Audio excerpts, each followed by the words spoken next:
Fill करने के बाद इस ब्लड को हम मिक्स कर देते हैं। तो जो एंटीकोगुलेंट हाइड्रोजन होता है उसका यूज तो ब्लड को कोगुलेट करने में हो गया, ट्रेन करने के लिए हमें एंटीकोगुलेंट की रिक्वायर नहीं। Hello dear all friends, welcome back to my YouTube channel that is Patel MLT। देखिए, आज के लेक्चर में मैं आज आपको बताने वाला हूँ कि जो सीरम और प्लाज्मा होता है इनमें क्या डिफरेंस होता है। ठीक, मैंने हेडिंग डाला हुआ है difference between serum and plasma.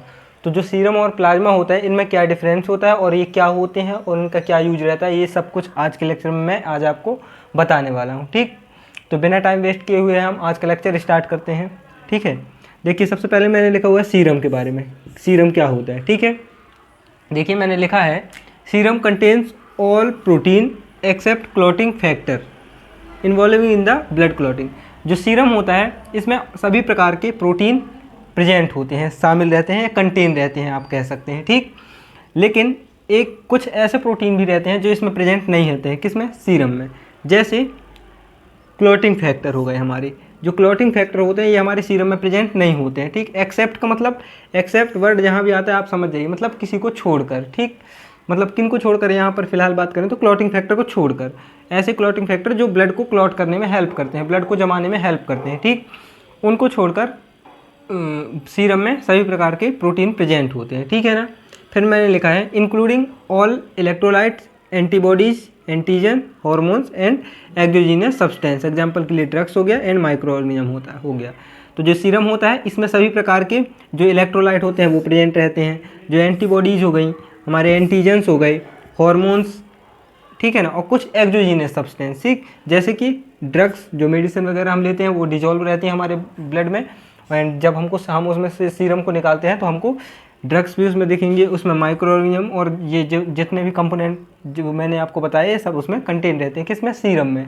आगे आपको अभी बताऊंगा जब मैं डिफरेंट बताऊंगा कि कैसे सीरम को और प्लाज्मा को ऑब्टेन करते हैं। ठीक, अभी आप सीरम प्लाज्मा के बारे में जान लीजिए पहले।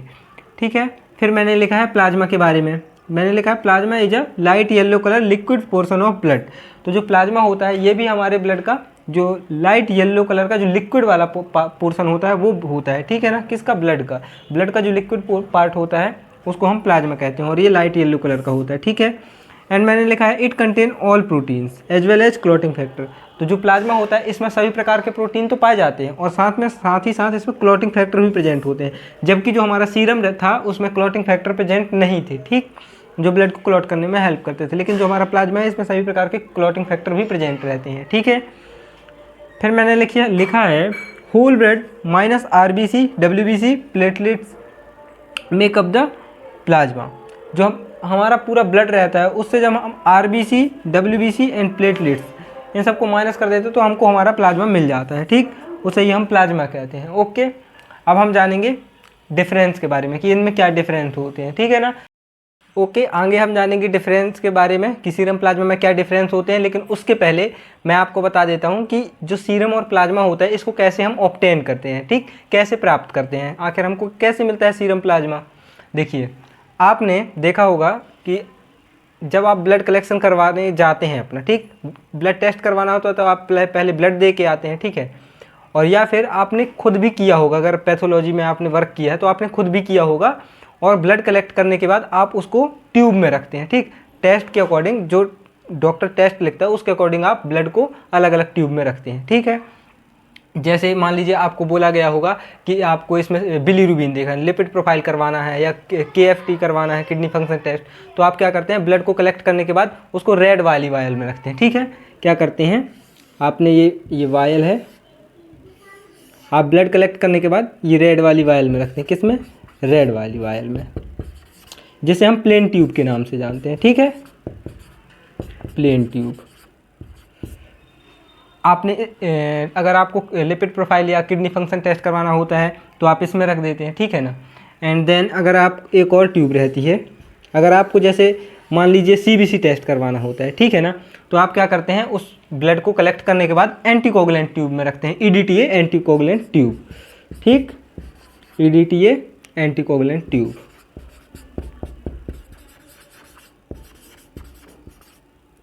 कोगुलेंट ट्यूब में। ठीक है, EDTA का फुल फॉर्म होता है ethylene diamine टेट्राएसिटिक acid.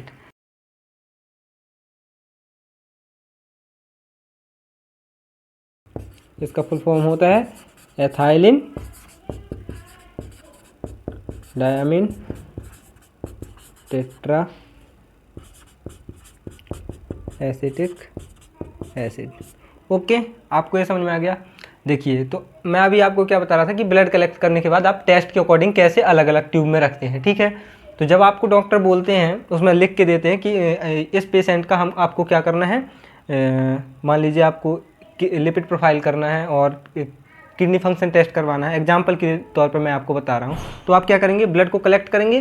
Blood collect करने के बाद आप क्या करेंगे, उसको रेड वाली वायल में रखेंगे। क्यों रखेंगे, क्योंकि जो लिपिड प्रोफाइल होता है टेस्ट, कौन सा, lipid profile test, lipid profile हो गया और किडनी फंक्शन टेस्ट हो गया एक, है ना। ऐसे और भी बायोकेमिस्ट्री के बहुत सारे टेस्ट होते हैं, मैं बस आपको कुछ एग्जाम्पल के लिए बता दे रहा हूँ, ठीक है। किडनी फंक्शन टेस्ट, इन टेस्ट को परफॉर्म करने के लिए हमको सीरम की रिक्वायरमेंट होती है, ठीक है। तो सीरम को ऑब्टेन करने के लिए हम क्या करेंगे, ब्लड को कलेक्ट करने के बाद उसको रेड वाली वायल में रखेंगे। इसको प्लेन ट्यूब इसलिए कहते हैं क्योंकि इसमें किसी भी प्रकार का एंटीकोगुलेंट प्रेजेंट नहीं होता है। तो क्या होगा कि जब आप ब्लड को इसमें रखेंगे तो ब्लड इसमें रखने के बाद क्या होगा कि इसमें एंटीकोगुलेंट नहीं है, तो ये अपने आप क्लॉट होने लगेगा। इसको 10 से 15 मिनट के लिए रख देंगे तो ये ब्लड जो होगा, इसमें जो आपने ब्लड फिल किया हुआ है, ये क्या होगा, ब्लड क्लॉट होने लगेगा, ठीक है। ये है ब्लड, ठीक, ब्लड ये धीरे धीरे क्लॉट होने लगेगा। वैसे तो क्लॉट 2 से 3 मिनट में भी हो जाता है, लेकिन आपको कम से कम 10 to 15 मिनट के लिए रखना है। कितना, 10 to 15 मिनट इतना रखेंगे तो ब्लड क्लॉट होने लगेगा। और यहाँ पर आप देखेंगे नीचे ये ऐसे क्लॉटिंग बन जाएगी, ठीक है। अभी हम सीरम के लिए बता रहे हैं, ठीक है ना। यहाँ पर तो यहाँ पर क्लॉटिंग हो जाएगी। तो यहाँ पर क्लॉट होने के बाद इससे ऊपर की तरफ आप देखेंगे तो आपको लिक्विड पार्ट दिखेगा। तो ये जो लिक्विड पार्ट दिखेगा आपको, इसी को हम बोलते हैं सीरम। और इसी सीरम से हम lipid profile, kidney function test और भी बायोकेमिस्ट्री के जो टेस्ट होते हैं उसको परफॉर्म करते हैं, ठीक। क्योंकि ये जो सीरम होता है इसमें बहुत सारे कंपोनेंट प्रेजेंट होते हैं। आगे इसके पहले मैंने आपको अभी बताया था, सीरम जब आपको बताया था कि उसमें कितने सब्सटेंस प्रेजेंट रहते हैं, ठीक है। मैंने अभी बताया था कि उसमें इलेक्ट्रोलाइट प्रेजेंट होते हैं, उसमें हॉर्मोन्स होते हैं, उसमें कुछ ड्रग्स होते हैं, मेडिसिन होती हैं, एंटीबॉडीज होती हैं, एंटीजन प्रेजेंट होते हैं। तो इसी सीरम में इतने सारे सब्सटेंस प्रेजेंट होते हैं और उन सब्सटेंस की हेल्प से हम टेस्ट परफॉर्म करके उन सब्सटेंस की जो मात्रा होती है हमारे बॉडी में, सीरम में, उसको डिटेक्ट करते हैं, ठीक। इतना समझ में आ गया। तो बस यही होता है। यहाँ पर आपका बचेगा क्लॉटेड पार्ट, ये हो गया क्लॉटेड पार्ट, समझ लीजिए, ठीक। ये होगा क्लॉटेड पार्ट और ये हो जाएगा आपका लिक्विड पार्ट, और इसी लिक्विड पार्ट को हम बोलते हैं सीरम। तो क्या बोलेंगे, सीरम। समझ में आ गया। लेकिन ऐसे ही नहीं, इसके बाद हम एक बार इसको सेंट्रीफ्यूज भी कर लेते हैं। 10-15 मिनट रखने के बाद इसको सेंट्रीफ्यूज भी करना ज़रूरी है, ठीक। उससे क्या होगा कि जो भी लिक्विड इसका क्लॉटेड वाला पार्ट है वो पूरी तरह से नीचे सेटल डाउन हो जाएगा, ठीक। तो ऊपर सिर्फ हमको सीरम मिलेगा। ओके, तो ये तो अभी हमने जान लिया सीरम के बारे में। अब हम जानेंगे प्लाज्मा के बारे में, ठीक। ये हो गया हमारा प्लाज्मा। अब हम प्लाज्मा के बारे में देखते हैं। अब देखिए, जब भी हमको CBC हेमेटोलॉजी के जो टेस्ट परफॉर्म करने रहते हैं, किसके, हेमेटोलॉजी के। हेमेटोलॉजी में जो हमारा मोस्ट इम्पॉर्टेंट टेस्ट होता है वो होता है CBC, कंप्लीट ब्लड काउंट। लिख देते हैं यहाँ पर, कंप्लीट ब्लड काउंट। ओके, तो जब हमको कंप्लीट ब्लड या CBC टेस्ट परफॉर्म करना होता है तो हम ब्लड को कलेक्ट करने के बाद क्या करते हैं, उस ब्लड को हम ये जो हमारी लेवेंडर कलर की जो ट्यूब रहती है इसमें ब्लड को रखते हैं, ठीक। फिल कर देते हैं कलेक्ट करने के बाद।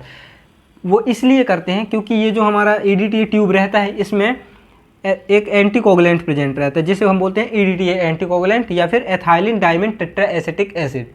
ये एंटीकोगुलेंट क्या करता है, जो इसमें हम ब्लड भरते हैं उस ब्लड को कोगुलेट होने से रोकता है, प्रिवेंट करता है, बचाता है, उसको क्लॉट नहीं होने देता था। इसमें एंटीकोगुलेंट नहीं प्रेजेंट था इसलिए वो क्लॉट हो जा रहा था। इसमें एंटीकोगुलेंट प्रेजेंट रहेगा तो वो ब्लड को क्लॉट होने ही नहीं देगा, ठीक। अब ब्लड को हमको इसमें इसलिए क्लॉट नहीं होने देना है क्योंकि CBC में बहुत सारे पैरामीटर होते हैं, जैसे RBC हो गया, WBC हो गया, प्लेटलेट्स हो गई, जितने भी कंपोनेंट्स हैं, अभी मैं आपको बता दिया था इसके पहले प्लाज्मा में जो बताया था, तो जितने भी सब्सटेंस और कंपोनेंट ब्लड में हैं उनको एकदम प्रिवेंट करके रखता है ये एंटीकोगुलेंट। जो ईडीटी एंटीकोगुलेंट होता है उसको प्रिवेंट करके रखता है, और जो आरबीसी डब्ल्यूबीसी है उनकी मार्फोलॉजी को भी प्रिवेंट करके रखता है। ठीक है, अब क्या होता है, ऐसे दो प्रकार के एंटीकोगुलेंट्स का यूज़ करते हैं ट्यूब्स का। देखिए, एक तो ऐसी ट्यूब्स होती हैं जिनमें पहले से ही थोड़ा सा बहुत कम अमाउंट में एंटीकोगुलेंट प्रेजेंट होता है, ये ईडीटी एंटीकोगुलेंट प्रेजेंट होता है। ठीक, और उसमें ऊपर से हम ब्लड को फिल करके और इसको मिक्स कर देते हैं। ये हमने ब्लड फिल कर दिया, एंड फिल करने के बाद इस ब्लड को हम मिक्स कर देते हैं। तो वो जो एंटीकोगुलेंट ये प्रेजेंट है ईडीटी, ये इसके साथ अच्छे से मिक्स हो जाता है, और मिक्स होने के बाद ब्लड में प्रेजेंट जितनी भी मार्फोलॉजी आरबीसी सेल्स हैं उनकी जो मार्फोलॉजी रहती है उसको प्रिवेंट करके रखता है। ओके, एंड कभी कभी हम क्या करते हैं, जब हमारे पास ईडीटी वाइल नहीं प्रेजेंट होती है, प्लेन ट्यूब होती है, तो हम क्या करते हैं, अलग से एंटीकोगुलेंट का यूज करते हैं। एक सॉल्यूशन होता है यही ईडीटी वाला, इसको हम थोड़ा सा ट्यूब में डालते हैं, एंड देन उसके बाद ऊपर से हम ब्लड को डालते हैं, फिर मिक्स करते हैं। ठीक, तो ऐसे इस तरह से हम ब्लड को क्लॉट होने से प्रिवेंट करते हैं और ब्लड में जो भी या कंपोनेंट है उसको प्रिजर्व करके रखते हैं। ठीक है, तो अभी तक हमने ये जाना कि हम कैसे ब्लड को प्रिवेंट करते हैं, लेकिन अभी मैंने ये नहीं बताया कि प्लाज्मा को कैसे ऑब्टेन करना है।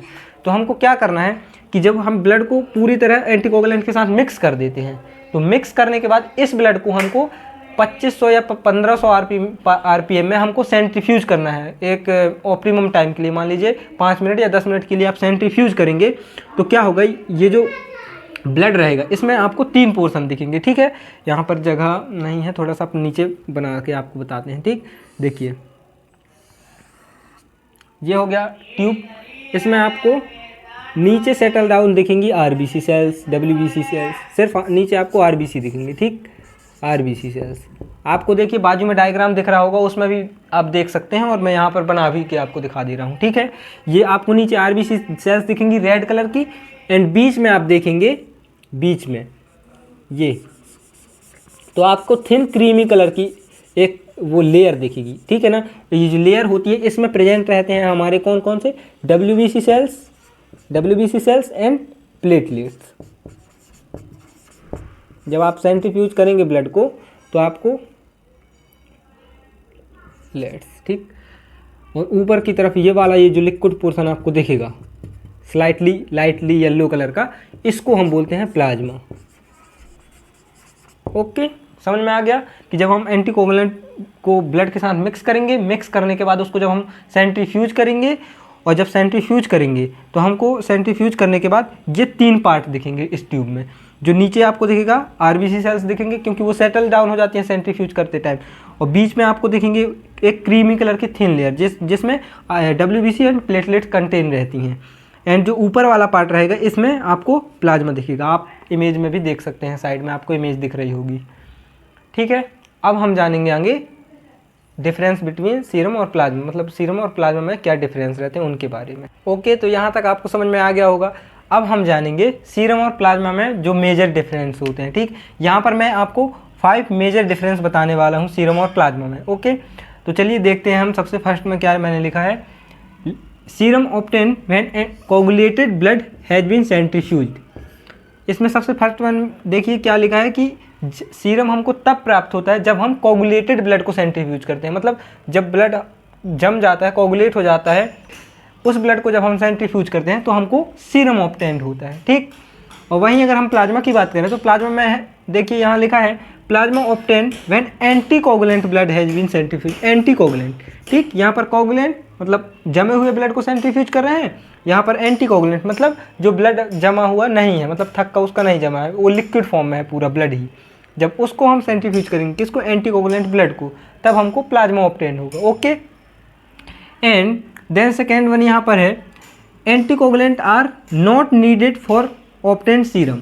देखिए, क्योंकि हमको यहाँ कोगुलेट करना है ब्लड को, तो ब्लड को तो वैसे भी कोगुलेट हो जाना है, ठीक, क्योंकि उसमें बहुत सारे क्लॉटिंग फैक्टर प्रेजेंट होते हैं, तो यहाँ पर हमको एंटीकोगुलेंट की रिक्वायरमेंट पड़ेगी नहीं। तो सीरम को ऑब्टेन करने के लिए हमें एंटीकोगुलेंट की रिक्वायर नहीं पड़ेगी, no needed for obtain serum. ठीक, एंड देन वहीं पर अगर बात करें प्लाज्मा की, तो इसमें लिखा हुआ है anticoagulant are needed for obtain plasma. Plasma को ऑब्टेन करने के लिए हमें एंटीकोगुलेंट की रिक्वायरमेंट पड़ेगी ही पड़ेगी। ठीक, अभी हमने इसके पहले आपको डिटेल से बता भी दिया है। अब हम जानेंगे थर्ड वन, यहाँ पर लिखा हुआ है fibrinogen is absent in serum. जो सीरम होता है उसमें फाइब्रिनोजन एब्सेंट होता है। क्यों? क्योंकि जो फाइब्रिनोजन होता है उसका यूज़ तो ब्लड को कोगुलेट करने में हो गया, तो जो ऊपर वाला पार्ट बचेगा हमारा लिक्विड पार्ट, उसमें फाइब्रिनोजन प्रेजेंट रहेगा ही नहीं, क्योंकि fibrinogen as a clotting factor का वर्क करता है। किसका? क्लॉटिंग फैक्टर का। क्लॉटिंग फैक्टर होता ही है, लेकिन क्लॉटिंग एजेंट का काम ही करता है। ये ब्लड को क्लॉट करने में